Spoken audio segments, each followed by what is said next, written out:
রথযাত্রার দিনে খুঁটি পুজোর মাধ্যমে দুর্গাপুর ফুলছোড় সার্বজনীন দুর্গাপুজোর সূচনা। এবারের থিম শ্যামাপ্রসাদ মুখার্জির সোনার বাংলা। রথযাত্রার শুভক্ষণে খুঁটি পুজোর মধ্য দিয়ে আনুষ্ঠানিকভাবে শুরু হলো দুর্গাপুরের ফুলছোড় সার্বজনীন দুর্গাপূজা কমিটির এবারে দুর্গোৎসবের প্রস্তুতি। এবছর পুজো কমিটি 35তম বর্ষে পদার্পণ করল। পুজো কমিটির পক্ষ থেকে জানানো হয়েছে এবারের থিম শ্যামাপ্রসাদ মুখার্জির সোনার বাংলা। মেদিনীপুরে শিল্পীরা ধানের শীষ, খড় এবং বিভিন্ন প্রাকৃতিক উপকরণ ও গাছগাছালি দিয়ে মণ্ডপ নির্মাণ করবেন। মণ্ডপের মূল ভাবনায় থাকবে বাংলার ঐতিহ্য, প্রকৃতির সৌন্দর্য এবং পরিবেশ বান্ধব বার্তা। এবারের মণ্ডপ থেকে স্বচ্ছ ভারত অভিযান এবং বার্তাও তুলে ধরা হবে। বিশেষভাবে প্লাস্টিক বর্জনের আহ্বান জানাবে পুজো কমিটি, যাতে পরিবেশ রক্ষায় সাধারণ মানুষ আরও সচেতন হন। কমিটির সদস্যরা জানান, এবারে দুর্গাপুজোর মোট বাজেট প্রায় 35 থেকে 40 লক্ষ টাকা। ইতিমধ্যে প্রস্তুতির কাজ শুরু হয়েছে এবং সময় মতো ও অন্যান্য আয়োজন সম্পূর্ণ করতে শিল্পীরা কাজ শুরু করবেন। আমাদের এবারে ফুলছোড় সার্বজনীন দুর্গাপূজা 35 বছরে পদার্পণ করেছে। আর এবারে থিম আমাদের শ্যামাপ্রসাদ মুখোপাধ্যায় যে স্বপ্ন দেখেছিলেন পশ্চিম বাংলাকে সোনার বাংলা গড়ার, সেই সোনার বাংলা আমাদের এবারের থিম।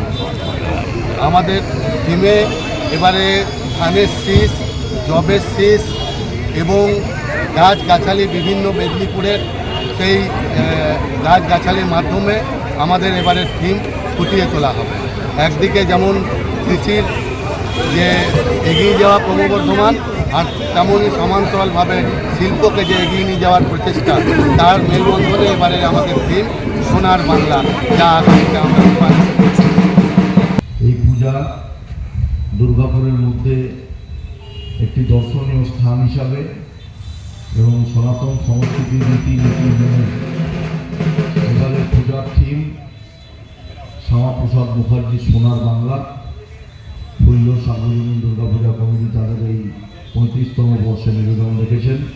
তাদের পূজার শ্রীবৃদ্ধি কামনা করব। সাথে সাথে কমিটির কাছে আবেদন থাকবে, তারা মানবিক দৃষ্টিভঙ্গি নিয়ে এই পূজা করবেন। সাধারণ মানুষসহ কোনো ব্যবসাদার এবং তৎসহ এই এলাকা কারোর কাছে যেন অভিযোগের কারণ হয়ে না দাঁড়ায় পুজো কমিটি, সেই দৃষ্টিভঙ্গিতে পুজো কমিটি থাকবে এবং পুজো কমিটি তাদের পুরো টিম নিয়ে ভালোভাবে পুজো পরিচালনা করবেন। পুজো শ্রীবৃদ্ধি কামনা করি। পুজো সমস্ত সরকারি নিয়ম শৃঙ্খলা নির্দেশিকা মেনে এবং দুর্গাপুর নগর নিগমের পৌর দপ্তরের সমস্ত যে নির্দেশিকা থাকবে পুজোর প্রতি, সেটাকেও গাইডলাইন মেনে পূজা চলবে। এবং প্লাস্টিক বর্জন করা, তার মেসেজ এই পূজা কমিটি রাখবে।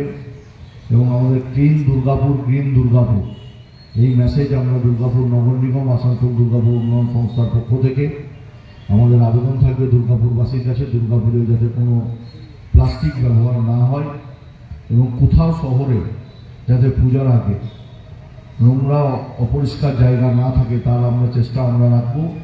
আমরা নগর নিগমের পক্ষ থেকে স্বচ্ছতা অ্যাপস তৈরি করেছি। প্রত্যেকের কাছে আবেদন থাকবে সেই অ্যাপসের মাধ্যমে পাড়ার ভেতরে যদি কোথাও ট্রেনের ধারে নোংরা, অপরিচ্ছন্ন, অপরিষ্কার জায়গা দেখেন, সেই অ্যাপসের মাধ্যমে আপলোড করে আপনারা পাঠাবেন। পরের দিন 24 ঘন্টার মধ্যে সেই জায়গা পরিষ্কার করার দায়িত্ব দুর্গাপুর নগর নিগম নেবে।